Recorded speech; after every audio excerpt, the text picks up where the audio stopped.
Hello అండి విజ్ఞాన్ గారు. నమస్తే. గేమ్ చేంజర్ తర్వాత ఒక రకంగా చెప్పాలంటే శంకర్ గారికి ఒక రెండు భారీ ఫ్లాప్లే పడ్డాయి. ఆ తర్వాత కాస్త ఇబ్బందికరమైన పరిస్థితులే. అండ్ ఇంకొక ఇబ్బందికరమైన పరిస్థితి వచ్చింది, మొత్తం ఆస్తులన్నీ సీజ్ చేసేసారు అంటూ. ఇది నిజంగా వార్తేనా, నిజమా? అయితే ఏం జరిగింది, 2010 అమ్మ ఆయన కెరీర్ ఇంకా లాస్ట్ అంతే రోబో సినిమాతో. ఆ సినిమాకి కూడా వదంతులు వచ్చాయి. ఏంటంటే అరూర్ తమిళనాథన్ అనే ఒక ఆయన 2011లో జిగూబా అనే కథ రాశాను నేను, ఈ సినిమా ఆధారంగానే రోబో తీశారు అని కేసేసారు. పేర్లు బాగా గుర్తుపెట్టుకున్నారు మీరు. సో ఇప్పుడు వాళ్ళు కూడా పూర్వపరాలన్నీ గమనించిన తర్వాత ఎస్ జిగూబా స్టోరీయే రోబోగా వచ్చింది అని చెప్పారు. అప్పుడు ఆయన ఆ సినిమాకి అందుకున్న రెమ్యునరేషన్ 15 కోట్లు. 15 కోట్లు ఆ రోజుల్లోనే, అబ్బో. సరే, అయితే దాంట్లో 10 CR సంబంధించినటువంటి ఇతని ఆస్తుల్ని ఇప్పుడు కోర్టు సీజ్ చేసింది. అందులో భాగంగా బికాజ్ నమ్మింది నువ్వు కాపీ చేసావు అని. సో ఇప్పుడు అంటారు శంకర్ కాపీ కొట్టి తీసాడా అని అంటున్నారు. సరే, కాపీ కొట్టినా తీసినా తర్వాత నుంచి తన లైఫ్ మొత్తం తలకిందులు ఎలా అయిందంటే, అసలు ఎందుకు ఎమోషన్గా శంకర్ సినిమాలు కనెక్ట్ అవ్వలేదు చెప్పనా? రోబో బాగుంది, ఎందుకు రోబోకి కూడా ఎమోషన్స్ రావడం, అది ప్రేమలో పడడం, సచ్ ఎ వండర్ఫుల్ స్క్రిప్ట్ అది. 2 ఎందుకు పాడైంది చెప్పనా? పక్షిరాజ్ విలనా కదా?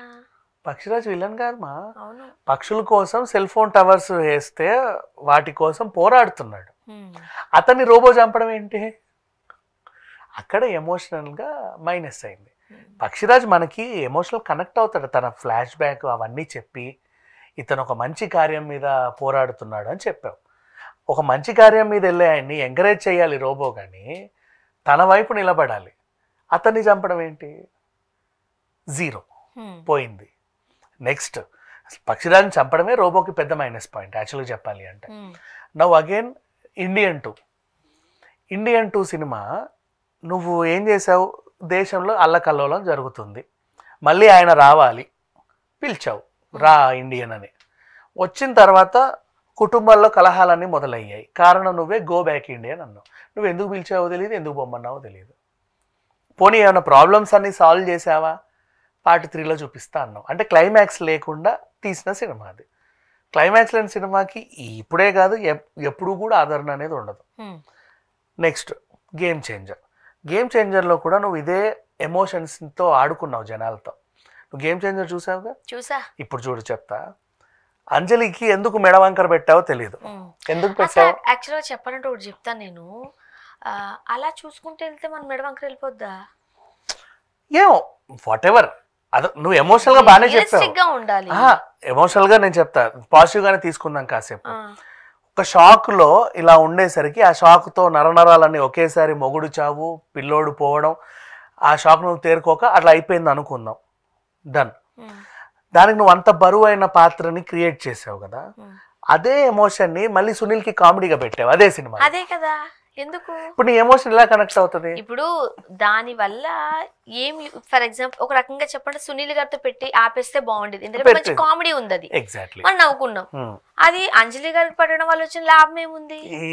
దాని వల్ల ఇంకేదన్నా జరిగింది, తను ఇలా తిరగలేకపోవడం వల్ల అక్కడ ఏదన్నా ఇన్సిడెంట్ అయిపోయింది, లేకపోతే ఏదో విపత్తు జరిగిపోయింది అనుకున్నప్పుడు నువ్వు అది వాడుకోవచ్చు. లేదా ఆ విలన్ వచ్చేసి అంజలిని ఇట్లా మెడ ఇచ్చేసి ఏదైనా నువ్వు చచ్చిపోయావు అనుకుంటే వెళ్ళిపోతే తర్వాత అప్పటి నుంచి అలా ఉన్నా ఏమని అనుకోవచ్చు. బుడ్డోళ్ళు మనకే ఇంత వస్తుంటుంటే పెద్దోళ్ళకి ఎందుకు అర్థం కాలేదు? వాట్ ఎవర్, నువ్వు సీరియస్ గా తీసుకున్నటువంటి ఎమోషన్ ని నెక్స్ట్ సినిమాలో కామెడీగా వాడుకో, తప్పులేదు. అదే సినిమాలో నువ్వు కామెడీ చేస్తే పోయింది. ఇప్పుడు ఫర్ ఎగ్జాంపుల్ రాజమౌళి ఒక సినిమాలో చంద్రముఖి కామెడీ పెట్టాడు. ఎవరు? మన వేణుమాధవ్ వర్సెస్ యాంకర్ అమ్మాయి, తన పేరేంటో మర్చిపోయి, చాలా మంచి యాంకర్, తెలిసే రారా అని చెప్పేసి కామెడీ. ఇతనేమో అపరిచితుడు గెటప్లో వస్తే ఆ కామెడీ మనం చూసాం. ఆ కామెడీని నువ్వు చంద్రముఖిలోనే పెడితే ఎలా ఉంటుంది? అదే కదా, కనెక్ట్ అవ్వదు. సో ఒక సినిమాలో నీకు సంబంధించిన ఎమోషన్ని, సీరియస్ ఎమోషన్ని నెక్స్ట్ ఇంకేదైనా సినిమాలో నువ్వు దాన్ని కామెడీగా యూజ్ చేసుకుంటే ఇట్ వర్క్స్ వెల్. నువ్వు అదే సినిమాలో ఒక కమెడియన్కి అది పెట్టే ఫ్లాప్ అయింది. సరే, ఇప్పుడు ఎందుకు ఇన్ని మాట్లాడుకుంటున్నా గేమ్ చేంజర్ గురించి, తర్వాత సంగతి. సో శంకర్కి ఇలా 1, 2, 3 ఇలా వరుస పెట్టి అన్ని ఏదో అంటే కారణం ఉంది కాబట్టి సినిమాలు ఫ్లాప్ అయ్యాయి. తను అలా నడుస్తుంది. ఇప్పుడు కోర్టు అప్పుడెప్పుడో ఇచ్చిన తీర్పుకి ఇప్పుడు సీజ్ చేసింది. అప్పుడు ఆయన తీసుకున్న రెమ్యునరేషన్ 15 CR, 10 CR సంబంధించిన ఆస్తుల్ని సీజ్ చేయండి అంటే ఇప్పుడు ప్రజెంట్ 10 కోట్లకి విలువ చేసే ఆస్తుల్ని కోర్టు సీజ్ చేసి పడేసింది. సో ఆ అరూర్ తమిళనాథన్ అనే ఆయన ఆ జిగుబాకి వేసినటువంటి ఆ జిడ్డు కేసు 2010 నుంచి నడిచి 25కి తెగింది. అంటే 15 సంవత్సరాలు తెగింది. కానీ ఒక రకంగా చెప్పంటే మరి శంకర్ గారికి ఇది దెబ్బ మీద దెబ్బే కదా. నెక్స్ట్ ఇంకో పెద్ద హీరోతో మళ్ళీ కంబ్యాక్ ఇస్తాడు, ఖచ్చితంగా ఉంటది. బట్ మేబీ ఇవన్నీ మైండ్ లో పెట్టుకొని ఇవన్నీ చిన్న చిన్న తప్పిదాలే. ఇప్పుడు మనకే అర్థమైపోతుంది, అది పెద్ద పెద్ద వాళ్ళు చేసేసరికి.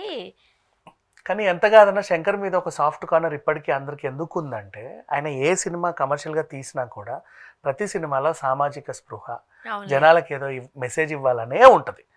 ఇప్పుడు ఎన్ని తీసినా సరే నువ్వు అదే లంచం తీసుకోవడం తప్పనో లేకపోతే ఇంకేదో తప్పనో, తప్పుని తప్పుగానే చెప్పు. రాజకీయ నాయకులు దోచుకోవడం తప్పు అని గేమ్ చేంజర్. సో ఒక మెసేజ్ అయితే ఖచ్చితంగా ఉంటుంది. Thank you so much.